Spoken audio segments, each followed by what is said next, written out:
이 예배를 통하여 기도회를 통하여 하늘의 신령한 은혜와 능력을 맛보며 나아갈 수 있도록 도와주시옵소서. 남들이 보지 못하는 것을 보게 하시고 듣지 못하는 것을 듣게 하여 주셔서 우리가 믿음의 사람이 되게 하시고 비전의 사람이 되게 하시고 꿈의 사람이 되게 하여 주시옵소서. 삶에 직면한 어떤 문제와 고난 앞에서도 넘어지고 쓰러지는 것이 아니라 그 고난 너머에 있는 하나님의 축복의 길을 바라볼 수 있도록 오늘도 역사하여 주시옵소서.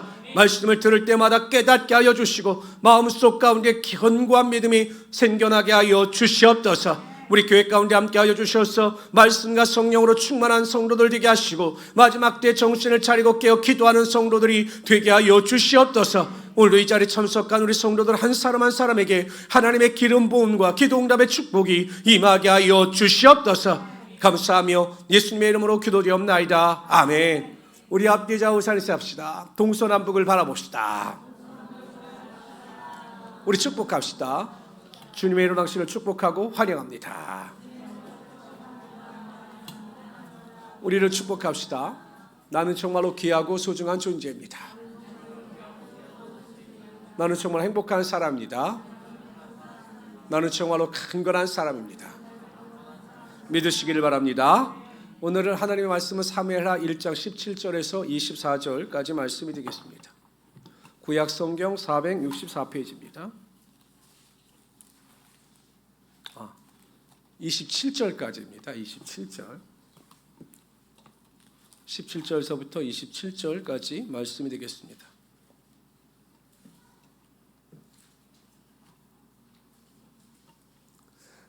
하나님의 명령에 불순종하던 사울 왕은 결국 비참한 최후를 맞이하게 됩니다. 자살로 자신의 삶을 마감했습니다. 그런데 여러분, 이러한 소식을 접한 다윗은 기뻐하지 않았습니다. 자신의 대적자였던 사울 왕이 죽었다는 소식을 듣게 되었다면 일반적인 사람이라면 자신의 모든 고난과 여러 가지 환난의 문제가 끝이 나기 때문에 기뻐하고 즐거워했을 텐데 다윗은 사울 왕과 요나단의 죽음에 대해서 기뻐하지 않습니다. 오히려 슬퍼합니다. 자신의 공적을 내세워 상을 받으려고 했던 그 아말렉 사람이 사울 왕을 죽였다는 이야기를 듣고 기름 부은 자를 죽였다고 그를 오히려 죽일 정도로 굉장한 탄식과 절망을 느끼고 있습니다. 일반적인 인간 관계에 있어 대부분 사람들이 취하는 태도는 이렇습니다. 제가 보면 예수 믿는 성도들도 마찬가지입니다. 다른 사람이 나에게 어떠한 태도를 취하느냐에 따라 내가 그 사람을 대하는 태도가 결정되어집니다. 대부분의 인간관계에 있어서 보면요, 나에게 잘해주고 친절한 사람에게는 나도 똑같이 호의를 베풉니다. 그러나 나에게 적대시하거나 호의를 베풀지 않는 사람에게는 나도 똑같이 대합니다. 이것이 세상 사람들이 취하는 일반적인 관계의 모습입니다. 근데 여러분, 예수님은 다르셨습니다. 예수님은 완전히 다르셨습니다. 유다가 예수님을 배반할 것을 아시면서도 예수님은 가룟 유다를 차별하지 않으셨습니다. 그 마음속의 생각을 다 아셨죠. 우리 같았으면 여러분 어떻게 했습니까? 왕따 시켰죠. 12제자 중에서 왕따 시켰겠죠. 그런데 예수님은 그렇게 하시지 않으셨습니다. 예수님께서는 베드로가 예수님을 부인할 것을 뻔히 아셨습니다. 3번 부인할 것을 아셨습니다. 그럼에도 불구하고 베드로의 손을 놓지 않으셨습니다. 그들이 어떻게 생각하고 어떻게 행동하느냐에 따라 예수님이 그들을 대하는 태도가 바뀌시지 않은 거죠. 성도들의 신앙의 성숙도를 점검해 볼 수 있는 여러 가지 방법이 있습니다. 영적인 면도 있겠죠. 기도, 예배, 말씀, 여러 가지 훈련과 영적인 그 모습을 통해서 그 성도가 신앙이 성숙했구나, 성장했구나라는 것을 알 수 있습니다. 그런데 제가 보기에는요, 성도의 신앙의 성숙을 측정할 수 있는 가장 좋은 방법 중에 하나가 과연 그분이 사람들과 어떠한 관계를 맺고 있으며 그 관계성 속에서 어떠한 태도를 가지고 살아가느냐라는 것입니다. 신앙이 성숙하지 못한 성도는요, 많이 기도하고 성경 많이 말씀을 많이 읽고 어떠한 봉사와 헌신과 수고를 마다하지 않는다 할지라도요, 그 관계가 약해서 항상 관계가 깨지고 다른 사람들에게 상처를 주거나 또 본인이 상처를 받는 경우가 많이 있습니다. 항상 적대적이죠. 다른 사람을 세우고 격려하는 일을 잘하지 못합니다. 오직 자기 자신만을 내세울 뿐입니다. 그런 성도는 신앙이 성숙한 성도가 아닌 겁니다. 신앙이 성숙한 성도는 상대방이 어떠한 태도를 취한다 할지라도 항상 낮아지고 겸손한 예수 그리스도의 마음을 가지고 다른 사람을 나보다 낮게 여기며 그 사람을 존중하며 살아갑니다. 다윗이 그러한 사람이었습니다. 그래서 하나님은 그 이새의 종, 이새의 아들 다윗을 만날 때 그가 내 마음에 합한 자였다라고 말씀하고 있는 거죠. 이것이 다윗의 위대한 점입니다. 저는 오늘 시간 17절부터 27절까지 말씀을 통해서 이것은 어떤 내용이냐면 애가입니다. 아니 굳이 사울 왕이 죽은 것을 슬퍼할 수 있지만 그것을 굳이 애간을 지어서 백성들에게 그것을 읽어라라고 할 필요까지 있었겠는가. 그러나 이것이 다윗의 위대한 점이라는 겁니다. 우리 17절부터 27절까지 여러분 17절 읽어주십시오. 읽습니다. 시작. 명령하여 그것을 유다 족속에 가르치라 하였으니 곧 활로레라. 야살의 책에 기록되었을 때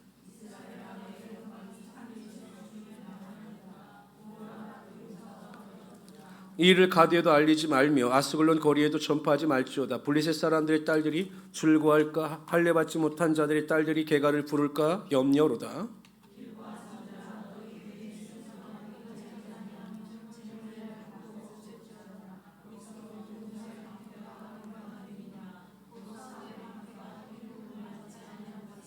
죽은 자의 피에서 용사의 기름에서 요나단의 활이 뒤로 물러가지 아니하였으며 사울의 칼이 헛되이 돌아오지 아니하였도다.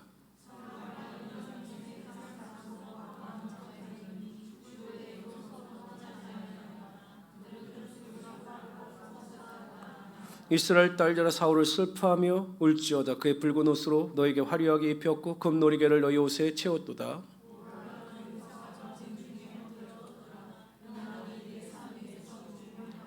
내 형 요나단이여 내가 그대를 애통함은 그대로 내게 심히 아름다움이라. 그대가 나를 사랑함이 기하여 여인의 사랑보다 더하였도다.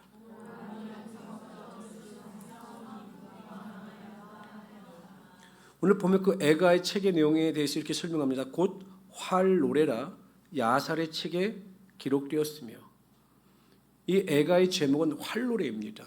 활노래. 그리고 이 내용이 어디에 기록되어져 있느냐? 야살의 책에 기록되어져 있다는 겁니다. 혹시 여러분 야살의 책에 대해서 들어보셨습니까? 혹시 성경에서 이 야살의 책이라고 하는 내용을 한번 들어보신 적이 있으십니까? 우리가 들어봤는데 읽으셨는데 잘 기억이 나지 않으실 겁니다. 우리 다 같이 한번 여호수아 10장 13절입니다. 읽습니다. 시작. 백성이 원수를 갚기까지 하였느니라. 야셀의 책에 태양이 중천에 머물러서 거의 종일토록 속히 내려가지 아니하였다고 기록되어 있지 아니하였느냐. 이 아말렉과의 전쟁에서 나타난 기이한 현상입니다. 근데 이것이 어디 기록되었느냐? 야살의 책에 기록되어져 있었다는 겁니다. 그러니까 기이하고 그 태양이 멈추는 그 기이한 역사에 대해서 내용이 야살의 책에 기록되어졌다는 거죠. 그렇다면 이 야살의 책은 여호수아가 기록되기 이전부터 존재하던 책이었던 겁니다. 그리고 근데 오늘 저와 여러분이 읽은 이 그 사울 왕과 요나단에 대한 애가의 시가 이 야살의 책에 이제 기록되어지게 되어 있는 거죠. 그런데 이 야살의 책은 어떤 내용을 가지고 있느냐? 그러니까 이스라엘 역사상 가장 위대한 인물이나 또한 우리가 주목해야 될 사건을 이 책 내용에 기록해서 그 백성들로 후손들로 하여금 그 사건이나 인물을 기억하게 만들었던 겁니다. 그러니까 여러분 다윗이 얼마나 사울 왕을 생각하고 요나단을 생각했는지 우리가 알 수 있는 겁니다. 근데 왜 그 시가 애가의 제목을 칼의 노래라 아니 활의 노래라 이렇게 기록했느냐? 여러분 22절에 보면 이렇게 나와 있습니다. 22절 제가 읽습니다. 죽은 자의 피에서 용사의 기름에서 요나단의 활이라고 나오고 있죠. 요나단은요 활을 잘 쏘는 사람이었습니다. 그러니까 활을 잘 쏘는 명궁이었죠. 뿐만 아니라 여러분 그 사울 왕이 어떻게 죽었느냐? 그 적군의 활에 맞아서 큰 부상을 당하고 그래서 자신이 그 블레셋 군대에 끌려가 조롱을 당할 것을 두려워하여 자살한 거죠. 그러니까 그 활에 대해서 치명상을 입음으로 말미암아 그의 삶을 마감할 수밖에 없었던 겁니다. 그래서 활의 노래라고 하는 것은 요나단의 용맹성을 드러낼 뿐만 아니라 그 사울 왕의 죽음 또 요나단의 죽음을 상징하는 내용이었기 때문에 활의 노래 이렇게 기록한 것으로 보입니다. 제가 아까 잠시 서론에서 우리가 인간관계에 대해서 잠시 말씀을 나눴지만 우리가 한번 생각해 볼 어떤 주제가 있습니다. 한번 제가 여쭤보지요. 왜 우리가 원수까지 사랑해야 합니까? 여러분들 왜 사람이 감정의 동물이기 때문에 내가 싫어하는 사람을 굳이 원수까지 왜 사랑해야 하는가? 원수는 여러분 대적의 대상이지 뭐 사랑하고 포용해야 할 대상은 아닙니다. 근데 왜 우리가 원수까지 사랑해야 하느냐라는 것입니다. 왜 그럴까요? 왜 우리가 원수까지 사랑해야 합니까? 정말 모르십니까? 아니면 알면서 대답을 안 하시는 겁니까? 왜 원수까지 사랑해야 할까요? 한 가지 이유밖에 없습니다. 원수까지 사랑해야 하는 이유는 한 가지입니다. 하나님의 뜻이기 때문입니다. 하나님께서 우리에게 원수까지 사랑하라고 명령하셨기 때문입니다. 잠언서 24장 17절 18절에 보면 내 원수가 넘어질 때 즐거워하지 말며 그가 엎드려질 때 마음에 기뻐하지 말라. 여호와께서 이것을 보시고 기뻐하지 아니하사 그의 진노를 그에게 옮기실까 두려우니라. 여러분, 대적들이나 원수의 실패와 쓰러짐에 대해서 기뻐하지 말라라는 것입니다. 나중에 신약 성경에 보면 원수를 사랑하라 이렇게 예수님께서 말씀하셨죠. 우리가 원수를 사랑해야 하는 이유는 어찌하든지 하나님의 명령이기 때문입니다. 또 원수를 사랑하는 것이 곧 나를 사랑하는 진리이기 때문이죠. 여러분, 우리가 원수를 미워하잖아요. 그리고 그 원수를 미워하는 것이 우리에게 유익이 되느냐? 절대 그렇지 않습니다. 다른 사람을 미워하고 다른 사람을 정말 증오하는 것만큼 내 건강이나 내 생각이나 내 감정에 큰 피해를 주는 일도 없어요. 근데 참 쉽지 않아요. 원수를 어떻게 사랑합니까? 내가 싫어하는 사람을 어떻게 대합니까? 그럼 목사님은 원수를 사랑하십니까? 아니요. 저도 사랑은 못합니다. 그러나 사랑하려고 노력은 하지요. 왜? 하나님께서 그렇게 말씀하셨기 때문에. 그런데 여러분, 우리가 어떤 사람과 상대하기 힘들 때가 있어요. 저도 이렇게 목회를 해보면요, 성도들 중에도 그런 분들이 있지만 이 목회자들의 관계성 속에서도 참 특이한 분들이 많습니다. 저분이 과연 이럴 정도로 정말 이렇게 상대하기 싫은 분들이 많아요. 그 속담의 말로 무서워서 피하는 것이 아니라 더러워서 피해야겠다라는 생각을 가진 분들이 있어요. 근데 그게 하나님의 뜻에 부합이 되느냐? 아니죠. 하나님은 그것도 기뻐하시지 않습니다. 내가 애써 내 감정을 숨기고 그 사람을 피하고 그 사람의 얼굴을 보지 않는다? 이것은 또 하나님께서 기뻐하시지 않는 겁니다. 어찌하든지 하나님은 그 사람을 품고 기도하기를 원하시고 그 사람을 위해서 또 하나님께서 모든 선의를 베풀기를 원하시거든요.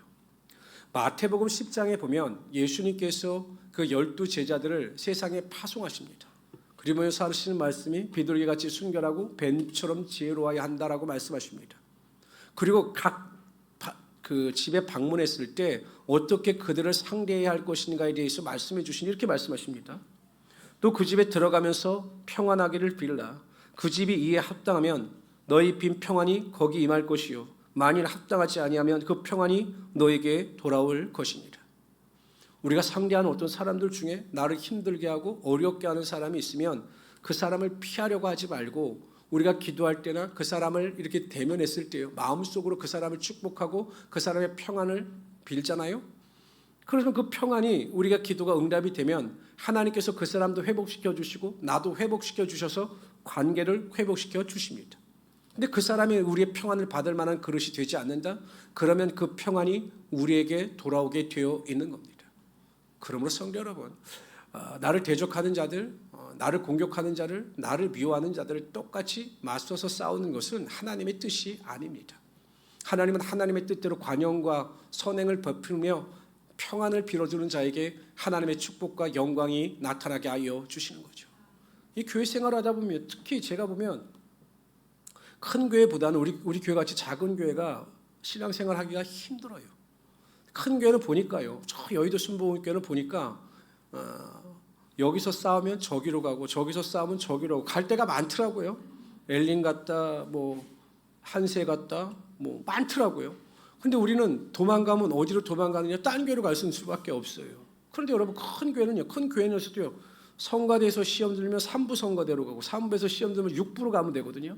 우린 갈 데가 없어요. 밥 먹을 때도 봐야 되고 예배 때도 봐야 되고 너무나 괴롭습니다. 그래서 여러분, 작은 교회가 계속 힘이 드는 거예요. 갈등의 문제가 생기면 대부분의 사람들은 피하기를 원하는데 피할 데가 없으니까 힘든 거죠. 근데 여러분, 그럴수록 우리의 신앙을 점검해보고 우리의 신앙을 성숙해 보일 수 있는 중요한 계기가 될 수가 있는 겁니다. 하나님의 말씀대로 관계에 승리하는 자에게 하나님의 축복과 은혜와 능력이 임하게 되는 것이며, 하나님은 그러한 사람들을 통해서 하나님을 일을 맡기시고 또한 감당케 하여 주시는 거죠. 우리가 어떤 관계를 통해서 상처도 참 잘 받습니다. 제가 어떤 상황 속에서 상처를 잘 받는가 생각해 보면 성도들이 내가 잘하려고 하면, 내가 완벽하려고 하면 상처를 많이 받아요. 다 우리는 허물도 흠도 많은 자들인 것입니다. 그러니까 내 스스로 내가 완전하다, 무결점이다 생각하지 마시고, 나도 연약하고 상대방도 연약하니 우리가 서로 관용과 선행을 베풀어야 되겠다라고 하는 은혜를 가지고 항상 다른 사람에게 평안을 빌고 평안을 위해서 기도하면서 살아갈 수 있는 하나님의 귀한 성도들이 되시기를 주님의 이름으로 축원합니다. 그럴 때 우리의 상급이 큰 것이고 우리가 여러분 신앙이 성장하고 성숙할 수가 있게 되는 겁니다. 매일 여러분 도망 다니면요, 피해 다니면 신앙이 안 큽니다. 피해 다니면 무슨 신앙이 크겠습니까? 조그만 어려움이 다가오면 문제를 회피하고 도망 다니면 절대 신앙이 성숙할 수가 없는 겁니다. 맞서는 겁니다. 그리고 하나님의 말씀을 내 삶에 적용하는 겁니다. 그리고 말씀대로 살려고 몸부림치는 겁니다. 그럴 때 하나님께서 내 그릇을 크게 만드시고 모든 사람을 수용할 수 있는 바다 같은 믿음으로 살아갈 수 있게 하여 주시는 거죠. 그런 믿음의 능력을 가지고 매일 성장과 성숙을 이뤄갈 수 있는 우리 성도들이 되시기를 주님의 이름으로 축원합니다. 다윗은요, 사울과 요나단의 죽음을 슬퍼했을 뿐만 아니라 그들을 칭찬합니다. 우리 23절 다 같이 읽어봅시다. 23절 다 같이 읽습니다. 시작. 사울과 요나단이 생전에 사랑스럽고 아름다운 자이로니 죽을 때에도 서로 떠나지 아니하였도다. 그들은 사자보다 강하였도다. 칭찬하죠. 독수리보다 빠르고 사자보다 강한 사람이 사울 왕과 요나단이었다라고 이야기를 합니다. 그러니까 다윗은 참 훌륭한 사람인 것이 무엇이냐면 상대방의 단점보다는 상대방의 장점이 무엇인가를 찾아서 그 사람을 칭찬하는 일에 최선을 다하는 사람이었습니다. 근데 대부분의 사람들은요, 판단하고 비판하는 데는 빠르지만 칭찬하고 격려하는 데는 굉장히 인색한 편입니다. 남을 비판하고 정죄하라고 그러면 그냥 줄줄 그냥 그 사람의 잘못된 점이나 그 사람의 약점에 대해서 이야기를 합니다. 근데 막상 그 사람을 칭찬해 보라고 하면 칭찬을 못 합니다. 왜? 칭찬할 생각을 하지 않았기 때문에. 제가 예전에 이혼 숙녀 캠프인가 그 위기에 처한 가정에 대한 프로그램을 보는데 거기에서 무엇을 시도하냐면 상대방의 결점과 상대방의 장점에 대해서 이제 설명을 해라 이렇게 이야기를 합니다. 아내에게 먼저 물었습니다. 남편의 단점이 무엇입니까? 고쳐야 될 점이 무엇입니까? 무엇 때문에 힘이 듭니까? 이렇게 물었습니다. 그랬더니요, 그냥 계속 말합니다. 이것이 어떻고 저것이 어떻고 저것이 어떻고 줄줄줄줄 나옵니다. 됐습니다. 거기까지는 하시고요. 그럼 남편의 장점이 무엇입니까? 칭찬할 게 무엇입니까? 말씀해 주십시오라고 하니까 부인이 한참 생각합니다. 착해요. 이렇게 이야기를 합니다. 다른 건요?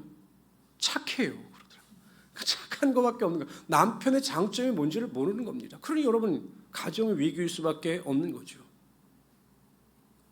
칭찬할 줄 모르는 사람은 다른 사람을 격려할 줄도 모르고 다른 사람을 세울 줄도 모르고 다른 사람을 이해할 줄도 모릅니다. 여러분 신앙이 좋은 사람, 내 기준에서 판단하는 사람은 신앙이 좋은 것 같지만 그런 사람들은 바리새인인 거예요. 항상 예수님께서는 인카네이션 하셨죠. 성육신 하셨죠. 육신의 이끌 오사 우리의 육체의 한계에 대해서 아셨고 느끼셨기 때문에 성경에 보면 육신을 입고 우리를 체육치 아니하신다라고 말씀하십니다. 우리의 연약함을 아시기 때문에 우리를 정죄하지 않으시는 하나님의 아들이 되시는 거죠. 어느 초등학교 선생님이 그 반이 너무 문제반인 거예요. 시끄럽고 문제가 많은 겁니다. 그리고 아이들이 막 그냥 매일 싸우는 거예요. 한 27명 되는데 매일 싸우는 거예요. 그리고 막 별명을 불러가면서 막 아이들끼리 막 싸우고 난리가 난 겁니다. 그래서 선생님이 좋은 아이디어를 생각해냈습니다. 어떻게 했냐면 아이들의 단점을 아이들의 장점으로 바꾸어서 아이들을 부르자 이렇게 제안을 한 겁니다. 그래서 선생님이 먼저 시범을 보이셨습니다. 그 반에서 가장 까부는 학생 있잖아요. 반에 가보면 항상 그 까부는 아이들이 있어요. 쉬는 시간에 보면 혼자 돌아다니고 막 정신산만한 아이들이 있습니다. 보통 그런 아이들은 이제 까분다 해서 까불이라고 하는데 선생님이 그 아이를 유쾌한 박사라고 바꿔줬습니다. 유쾌한 박사, 너 참 유쾌하다. 그러니까 아이들이 야 이 까부라가 아니라 유쾌한 박사 이렇게 불러주기 시작한 겁니다. 청소를 잘하는 아이에게는 청소 박사, 또 운동을 잘하는 아이에게는 운동 박사, 만들기를 잘하는 아이에게는 만들기 박사. 저는 이게 아주 아이디어가 좋으셨다고 생각합니다. 보통 잘 먹는 아이들은 어떻게 부릅니까? 잘 먹는 아이들은 어떻게 부릅니까? 대부분 뚱땡이 아니면 먹보, 먹순이 이렇게 불러요. 그렇죠? 잘 먹는다 그런 뚱땡이다, 뭐 먹보다, 먹순이다 이렇게 불릅니다. 그런데 이 선생님이 그 아이를 어떻게 불렀냐면 위장박사라고 불렀다는데 위장박사. 잘 먹으니까 위가 소화가 잘 돼요. 위장박사. 그러니까 아이들이 야 이 뚱땡아 뭐 이렇게 하다가 위장박사 하니까 아이들이 막 깔깔대고 웃고 하면서 완전 학급 분위기가 바뀌었다라고 하는 그 내용을 제가 본 적이 있습니다. 남이 잘한 것에 대해서는 항상 칭찬할 수 있는 마음의 여유가 있어야 합니다. 그거 아십니까, 여러분? 자존감이 높은 사람일수록 다른 사람을 넉넉히 칭찬합니다. 자존감이 낮은 사람은 항상 내 자랑떼기입니다. 내가 어떻고 내가 뭘 잘했고 내가 뭘 항상 내 자신을 드러냅니다. 그런데 정말로 그 자존감이 높고 항상 믿음 안에서 성숙한 성도는 마음의 여유를 가지고 다른 사람을 칭찬하고 다른 사람을 격려하게 되어 있다는 것입니다. 그렇기 때문에 여러분 우리가 항상 무슨 일이든지 말을 조심해야 합니다. 말을 항상 제가 보면 어떤 분을 만나면요 말 한마디 한마디 들을 때마다 기분 나쁘게 말을 하는 분들이 있습니다. 이런 분들이에요. 하시는 말씀은 다 맞아요. 틀린 말은 아니에요. 그런데 그 말을 듣고 있으면 짜증이 납니다. 이런 분들이 있습니다. 뭐 시큰 이야기 막 합니다. 뭐 다른 사람의 결정에 대해서 불평 불만에 이야기거리 다 이야기합니다. 그리고 이렇게 결론을 내립니다. 목사님 회개했습니다. 아니 사람의 마음을 다 기분 나쁘게 만들어 놓고 그 회개한다? 그 자기는 회개했다? 이렇게 말씀하시는 분들이 있어요. 그럼 막상 듣는 사람은 기분이 어떻겠습니까? 본인은 기분이 굉장히 나빠 있는데 회개했다라고 하니 무슨 말을 합니까? 그러니까 굉장히 남을 배려할 줄 알고 상대방의 입장에서 말을 할 수 있어야 하는 거죠. 그것이 바로 칭찬과 격려입니다. 여러분 주일날도 마찬가지입니다. 우리 성도들은 그런 일 없지만 다른 교회에서 말 들어보면요. 그 음식 봉사하다가 시험에 드는 분들이 많다라고 그래요. 그래서 점심 안 먹는 교회들이 많아졌습니다. 왜냐면 먹구나. 그 더운데 막 고생해서 음식을 만들었는데 그 만든 음식을 그냥 먹으면 되는데 짜니 맵니 뭐 맛이 없다느니 양이 적다 이래가지고 그냥 교회에서 성도들이 시험이 들어서 만나시 봉사 안 한다고 하다 그냥 교회 밥 안 주기로 결정한 데가 많습니다. 여러분들 조심하시기를 바랍니다. 그랬다가 진짜 끊어질 수가 있어요. 아니 그냥 감사히 먹으면 되는 거예요. 그리고 얼마나 여러분 그 고생하는 분들이 뜨거운 데서 열심히 봉사하는데 그 감사하다는 말도 그 설거지하는 분들 얼마나 수고가 많으십니까? 그들의 수고와 헌신과 노력이 있기 때문에 우리가 주일날도 이렇게 식사를 하고 할 수 있는 건데 그것에 대해서는 감사하는 마음을 표현해야 또 더욱 상대방이 열심히 하는 것 아니겠습니까? 항상 우리 성도님들은 남을 비판하고 정죄하고 또한 다른 사람을 판단하는 일에는 좀 인색한 사람들이 되시기를 바랍니다. 그러나 칭찬하고 격려하고 세우는 일에 대해서는요 항상 아끼지 않는 그 마음의 여유를 가지고 축제 분위기를 만들어갈 수 있는 하나님의 귀한 성도들이 되시기를 주님의 이름으로 축원합니다. 우리 24절 한번 다 같이 읽어봅시다. 24절 있습니다. 시작. 이스라엘 딸들아 사울을 슬퍼하여 울지어다. 그가 붉은 옷으로 너희에게 화려하게 입혔고. 이스라엘 백성들에게 뭐라고 이야기하냐면 사울의 은혜를 잊지 말라라는 겁니다. 사울이 붉은 옷으로 너희에게 화려하게 입혔고 금 놀이개를 너희 옷에 채웠도다. 솔직히 이렇게 하지 않았어요. 사울 왕이 정치를 잘했다라고 하는 내용은 성경에 없습니다. 그런데 다윗이 강조하고 싶은 것은 무엇입니까? 사울 왕의 작은 은혜에도 감사하여 그를 애가하고 그를 기억하고 그를 위해서 슬피 울라 이렇게 말하고 있는 겁니다. 그러니까 작은 은혜라도 기억하고 감사라는 거죠. 요즘은 참 전도가 힘든 시대입니다. 목회자들과 만나보면 정말 전도가 너무 힘들다. 뭐 전도만 했다면 민원 들어오고 제가 목사님들 만나서 이야기하면 이런 어려움이 많습니다. 근데 어느 교회 전도사님이 전도를 하다가 조롱을 당하신 겁니다. 멸시를 당하시고 아파트에서 쫓겨나신 거예요. 너무 서글픈 겁니다. 내가 왜 남들보다 못 사는 것도 아니고 못 배우는 것도 아닌데 왜 내가 저런 사람들에게 조롱과 멸시를 당해야 하는가 너무 그냥 답답하고 마음이 무거워서 그냥 벤치에 혼자 이렇게 멀뚱히 앉아 있었습니다. 회의가 들어오기 시작하는 거죠. 내가 내일부터는 전도하나 봐라 이런 생각이 들었던 겁니다. 근데 갑자기 하나님께서 은혜를 부어주시는데 어떤 은혜를 부어주시느냐, 저렇게 전에도 사람들이 들으려고 하지 않는데 나는 그냥 들을 때마다 믿어지게 하셨으니 그게 얼마나 큰 은혜인가. 내가 이렇게 복음을 증거하고 예수 안에 은혜가 있습니다, 예수 안에 생명이 있습니다 전에도 그냥 그걸 조롱하고 멸시하는 사람들이 대부분인데 나는 그것을 자연스럽게 받아들이고 믿게 하여 주셨으니 그게 얼마나 큰 은혜인가 라는 것을 깨닫고 더욱 하나님께 감사하고 또한 그들에게 복음을 증거할 수 있었다. 이렇게 고백을 하셨습니다. 우리가 세상을 살아갈 때 직장이나 사회 사업을 하다 보면 참 일이 힘들어요.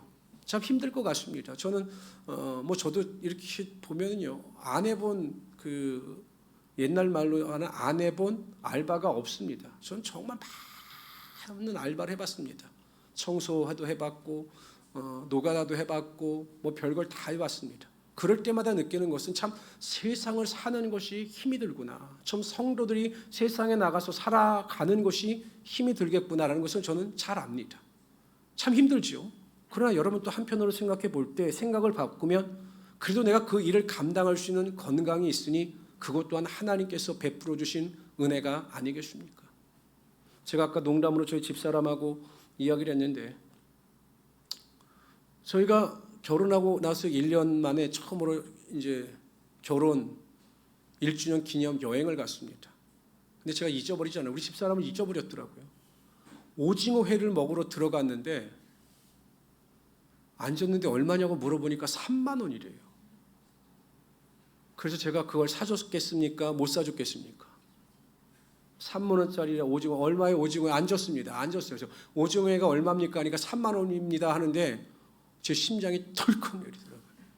전 10,000원쯤 되겠다라고 생각해서 3만 원이라고. 이거를 나가자고 하니 자존심도 상하고, 근데 우리 집사람이 제 눈치를 보더니 나가자고 그러더라고요. 제가 얼마나 그때 마음이 상했는지 모릅니다. 또 그렇게 마음이 상해서 이제 그 호텔 갈 돈도 없으니까 모텔을 들어왔는데 우리 집사람 민증을 달라고 그러는 겁니다. 그래서 왜 그런가 했더니 나이 많은 이상한 사람이 나이 어린 아가씨를 데리고 와서 그래서 아주 기분 아주 1주년을 망쳐버린 게 여기 있어요. 아주 그냥 확 때려버렸어야 되는데 너무 그랬습니다. 근데 요즘 와서 가만히 생각해 보면 그때는 3만 원 하는 오징어회를 먹을 여유가 없었는데 지금 내가 원하면 그래도 5만 원짜리 회도 먹을 수 있으니 그것도 은혜라는 생각을 제가 문득 해보았습니다. 우리가 하나님의 은혜를 망각하니까 감사할 일이 없는 거죠. 우리가 하나님의 은혜를 기억하고자 하면 우리의 삶의 모든 것이 다 하나님의 은혜인 것입니다. 우리가 여러분 숨을 쉬는 것, 이 자리에 앉아서 예배하는 일상의 모든 일이요, 어떤 사람에게는 꿈꾸는 내일의 미래가 될 수가 있는 겁니다. 병 속에서 병으로 인하여 고통을 당하는 사람은요, 일상의 삶에서 가장 큰 소원이 예배당에 나와서 예배 드리는 겁니다. 그런데 여러분 우리에게 건강을 주셔서 이렇게 금요일날 사모하는 마음을 가지고 나와 하나님께 예배 드릴 수 있는 것, 이것은 평범한 일상일 수 있지만 하나님의 은혜이기 때문에 가능한 것입니다. 우리가 잠을 편하게 자고 또한 음식을 건강하게 섭취할 수 있는 것도 모든 것이 다 하나님의 은혜인 것입니다. 그렇다면 목사님, 우리가 병마로 인하여 고통을 당하는 것도 하나님의 은혜라고 말할 수 있겠습니까? 있지요. 병마의 고통 속에서도 여전히 하나님의 사랑을 느끼며 그 고난과 고통 속에서 하나님을 찾을 수 있는 믿음이 있다면 그것 또한 하나님의 은혜인 것입니다. 그래서 모든 것이 다 하나님의 은혜인 것입니다. 우리는 항상 그 하나님의 은혜를 기억하고 그 은혜 앞에 감사하면서 겸손한 마음으로 하나님을 섬기며 살아갈 수 있는 우리들이 되어야 하는 것입니다. 오늘 우리가 하나님의 은혜를 사모하는 마음을 가지고 나왔습니다. 하나님, 정말 나의 부족함, 나의 연약함을 채울지 아니하시는 그 하나님의 은혜가 우리가 기도할 때마다 찬양할 때마다 나에게 임재하여 주사 하늘의 권능과 역사가 임하게 하여 주시옵소서. 그래서 하나님의 더 큰 은혜를 체험하고 돌아갈 수 있는 하나님의 귀한 성도들이 되시기를 주님의 이름으로 축원합니다. 기도합시다. 조시 하나님, 정말로 감사합니다. 오늘도 하나님 금요 기도회를 맞이하여 우리가 지친 몸을 이끌고 그럼에도 불구하고 이 자리에 나와 하나님을 찬양하며 하나님께 믿음으로 기도하며 나갈 때마다 주여 하늘의 문을 여사 구하는 자들 가운데 놀라운 은혜와 능력이